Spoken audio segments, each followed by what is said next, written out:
सांखला जी, सिर्फ आपसे पूछ रही हूं कि जब आप जो चीज आधार समय कल तक वो आज आपके लिए इतनी, चाहे हो, फार्म लॉज हो, इलेक्टोरल रिफॉर्म हो, ऐसा क्यों होता है कि आपका रवैया हर चीज पर बदल जाता है? रवैया इसलिए बदल जाता है अनामिका जी, इस देश के अंदर जो सरकार है गूंगी, बैरी, फासिस्ट, तानाशाही किसी की नहीं सुनना चाहती। और जितने देश के अंदर कानून लागू किए गए उसमें प्रधानमंत्री को मुंह की खानी पड़ी। चाहे वो आप कृषि कानून ले लो, चाहे वो आपने बड़ी बड़ी बातें की, इन्होंने कृषि कानून की, बड़ी बड़ी बातें की, इन्होंने नोटबंदी की। क्या हालत हुई नोटबंदी की? प्रधानमंत्री के मुंह से अब नोटबंदी का नाम नहीं आता है। क्यों कि ना किसी की अरे इस पर जवाब दे दो। देश के सबसे बड़े इकोनॉमिस्ट मनमोहन सिंह जी, सांखला जी, कल तक जो था सही वो आज क्यों नहीं? अरे हमारी बात सुनो, पर सुनना कोई नहीं चाहते। सिर्फ ये 8 बजे आएंगे, बहनों और भाइयों, सुनने लायक कभी बात मैंने लागू कर दिया, तुम झेलो और तुम उसको ये क्या कह रहे हैं? ये देखिए, ये आप देखिए परिपक्व प्रवक्ता है, इस प्रकार से बातें आपको शोभा नहीं देती। अगर सांखला जी इतनी ही प्रॉब्लम थी देश को, अगर नोटबंदी से इतनी ही प्रॉब्लम थी देश को, तो देश इतने चुनावों को में मोदी जी को जिताता क्यों?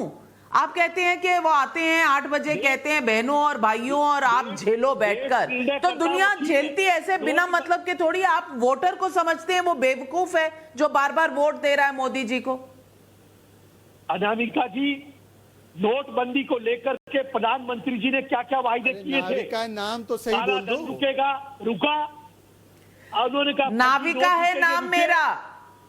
अनामिका वो होते हैं जिनका नाम नहीं होता, मेरा तो नाम है नाविका। देखिए अनामिका जी, सॉरी अनामिका जी, जो बातें कही, नाविका नाव चलाने वाली तैयारी, ये इनको आया काला धन, आया नोट, फर्जी नोट रुकेंगे, रुके फर्जी नोट। मुझे आप बताइए, देश के लोगों के पास छोटी छोटी पूंजी घरों में रखी हुई थी, वो भी निकाल करके बर्बाद कर दिया, सड़क पर लाकर खड़ा कर दिया लोगों को।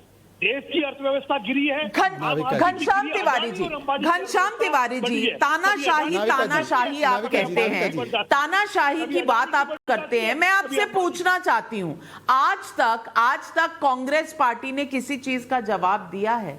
आज राहुल गांधी सुबह उठ के जब कहते हैं कि लिंचिंग शब्द हमने 2014 के बाद सुना, तो अब पंजाब में लिंचिंग हुई है, उस पर उनका कोई जवाब नहीं है, कोई टिप्पणी नहीं है, और उनसे अगर कोई रिपोर्टर पूछे तो उसे दलाल बुलाते हैं। ये तानाशाही नहीं है, लेकिन मोदी जी जो करते हैं वो तानाशाही। पंजाब की सरकार ने तुरंत एक्शन किया है, 48 घंटे के अंदर 3 विक्टिम को उठा के। नहीं तो राहुल गांधी जी को कुछ कहने से परहेज क्यों है? अरे सबके बीच में बोलेंगे क्या आप? तो आप ये बात कभी नरेंद्र मोदी जी से तो नहीं पूछा कि आपका मंत्री वहां पर धमका रहा है, वहां पर इनकी गाड़ियां निकालता है, पत्रकार को खंड पकड़ता है, उसके खिलाफ क्या बयान दिया, उसके खिलाफ क्या कार्रवाई की? और ये शहजाद पूनावाला बैठे हैं, आप बताइए, आपका चुनावा मंत्री, कैबिनेट का मंत्री पत्रकारों को मां बहन की गाड़ियां निकालता है, धमकी देता है, मारने के लिए उछलता है, उसके खिलाफ क्या कार्रवाई की देश की सरकार ने?